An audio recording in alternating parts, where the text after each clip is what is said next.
È nato a Roma il Fondo Andrea Camilleri. Si tratta di uno spazio attivo per tutelare, valorizzare e rendere accessibile la sua vasta eredità culturale. Appunti, testi, sceneggiature, lettere, tesi di laurea, manoscritti, una quantità di materiale sapientemente e amorevolmente raccolta dalla sua famiglia.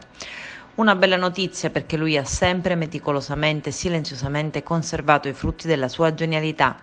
Lui voleva uno spazio con questa funzione. Peccato però che sia stata istituita nella capitale e non a Porto Empedocle come originariamente pensato.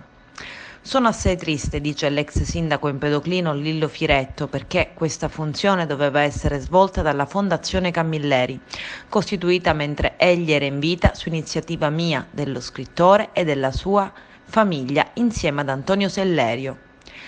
Chiusa la mia esperienza al comune di Porto Empedocle, prosegue Firetto, quel progetto si è bruscamente interrotto, bisognava portarlo avanti. Sarebbe stato di straordinario arricchimento per il territorio. La casa, che doveva essere lo spazio dedicato, generosamente conferita dai parenti di Camilleri, oggi non c'è più.